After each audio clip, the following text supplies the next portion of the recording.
어차피 죽을 거니까. 와다 히데키. 시들어 죽는 것이 인간의 자연스러운 죽음. 과거에는 종말기를 맞이하면 아무 의료 조치를 하지 않았고 마지막이 가까워지면 아무 말 없이 점차 쇠약해지면서 잠을 자듯 죽었다. 그것이 본래의 자연사다. 사람은 죽을 때가 가까워지면 몸에 더 이상 영양과 수분이 필요 없게 되어 식욕이 점차 줄어든다. 그렇게 최후를 맞는다. 그러나 가족은 좀처럼 받아들이지 못한다. 밥을 안 먹어서 힘이 없다라고 생각하며 조금이라도 먹기를 바란다. 의사는 혈액 검사를 하고 탈수 경향이 보이면 수액으로 보충한다. 그런데 수분을 흡수할 수 없게 된 몸에 과도하게 수액을 맞으면 체내에 물이 고여 다리가 붓거나 폐에 물이 찬다. 폐에 물이 차면 환자는 물에 빠져 죽을 때처럼 매우 힘들어한다. 일반적으로 인간에게 자연스러운 죽음은 몸속의 수분이 사라져 시들듯 죽는 것이다. 탈수와 아사는 굉장히 불쌍한 죽음처럼 보이지만 점점 잠이 들듯이 죽기 때문에 본인은 편안하다. 연명치료를 위해 호흡기를 달고 수액을 맞을 때는 안정제 등에 졸리게 하는 약도 주입하기 때문에 옆에서 보기보다 환자 본인은 힘들지 않다. 스르르 잠이 든 상태라고 생각할 수 있다. 그래도 어느 쪽이 더 편하냐고 묻는다면 아무것도 먹지 않고 탈수해서 시들어가듯 죽는 것이 가장 편할 것 같다. NHK 스페셜 취재반에 의한 노쇠사 자연사 소중한 집안의 평온한 최후를 위하여를 보면 2005년 네덜란드에서 수행한 귀중한 연구가 기록되어 있다. 평균 연령 85세인 중증 치매 환자 178명을 대상으로 수분과 영양을 인공적으로 공급하지 않기로 결정한 후 사망할 때까지 불쾌감 수준이 어떻게 변화하는지를 측정 기록했다. 그 결과 인공적인 수분과 영양 공급을 중단한 후 생존 기간이 2일 이내, 5일 이내, 9일 이내 등 모든 집단이 죽음이 가까워질수록 불쾌감 수준이 낮아지는 경향을 보였다. 생존 기간이 가장 길었던 42일 이내 집단에서도 불쾌감 수준이 끝까지 낮게 유지되었다. 먹고 마시는 행위를 중단한 후 아무것도 하지 않고 자연에 맡기면 편안한 최후를 맞이할 수 있음이 증명된 셈이다. 코로나19 사태로 외면받고 있는 존엄사. 1990년대 들어 일본 의료계에서도 존엄사에 대한 논의가 활발해지면서 무리한 생명 연장은 불필요하다는 흐름으로 바뀌었다. 일반적인 임상의들은 정상적인 감각이 있으면 인공호흡기를 달았을 때 생명을 연장할 수는 있겠지만 회복될 가망은 없는 상태를 구분할 수 있다.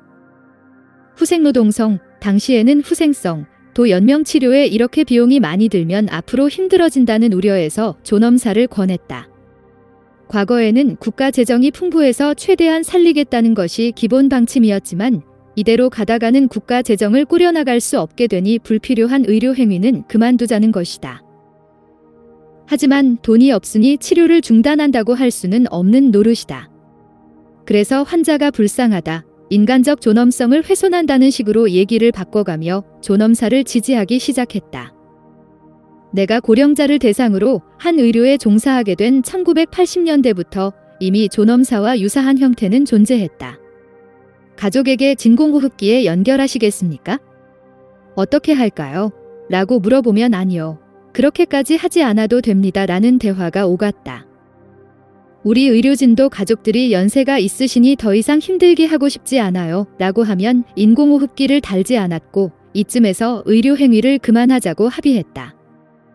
그런데 코로나로 인해 그런 움직임이 저 멀리 날아가 버렸다. 코로나 병동에서는 가족의 뜻도 묻지 않고 환자를 에크모, DCMO, 외막 인공폐, 나 인공호흡기에 연결했다. 연명치료를 받는 환자는 가엾다라는 흐름이 되었는데도 회복될 가망이 없음을 알면서도 무조건 연결한다. 즉, 사람은 무슨 일이 있어도 무조건 살려야 한다는 명분으로 되돌아갔다. 그렇지 않으면 국민에게 외출을 자제하라고 요청할 수 없고 시민들의 생활을 희생시킬 핑계가 없기 때문이다. 그 결과 병상은 꽉 들어차고 호흡기가 부족해졌고 그 탓에 구해야 할 생명도 구하지 못하는 등 여러 가지 문제가 불거졌다. 가족들도 호흡기까지는 필요 없어요. 본인이 폐렴에 걸리거나 다른 병에 걸리더라도 호흡기를 착용할 생각은 없다고 하셨어요. 라고 말할 기회를 빼앗겼다. 코로나로 인해 원치 않는 연명 치료로 존엄사가 외면당하는 것이 현실이다. 죽을 때까지 자신의 삶을 고수하는 자존사. 입으로 음식을 먹을 수 없게 되면 위로관을 삽입하시겠습니까? 마지막까지 적극적으로 연명 치료를 하시겠습니까? 아니면 완화 치료로 남은 시간을 충실히 보내시겠습니까? 이처럼 존엄사는 인생의 최후, 그야말로 죽기 직전에 어떻게 할지를 묻는 것이다. 하지만 생명을 연장하는 치료를 계속하다가 죽기 직전에야 존엄사 논의를 시작한다면 과연 만족스러운 최후를 맞을 수 있을까? 좀 더 이른 단계부터 고령자가 노후의 삶을 어떻게 보내고 싶은지 스스로 선택할 수 있어야 이윽고 다가올 죽음을 받아들일 수 있다. 아이들을 독립시켜 부모의 책임을 다했다. 회사도 퇴직했다. 그때부터 죽을 때까지 10년이나 20년, 혹은 더 살 수도 있는데 그 시기를 어떻게 살 것인가? 최후의 순간을 맞이하기까지의 타임라인, 즉 시간 경과와 방식을 그려보고 어떤 식으로 살아갈지 결정하면 죽음을 받아들일 수 있을지도 모른다. 비록 자신이 생각했던 것처럼 하루하루를 보내더라도 언제 어디서 무슨 일이 일어날지 모르는 게 인생이므로 확실한 약속을 할 수는 없지만 적어도 좀 더 편안히 죽음을 맞이할 수 있지 않을까? 노인 전문 정신과 의사로서 수많은 노인을 상대해보니 오래 사는 것에 연연하지 않고 즐겁게 사는 노인들이 더 건강하고 행복해 보였다. 그들은 필요 이상으로 건강에 신경을 쓰고 의사의 권유대로 갖가지 약을 복용하거나 하고 싶은 일들을 참으면서 사는 삶을 거부한다. 그들은 죽을 때까지 자신다운 삶을 고수한다.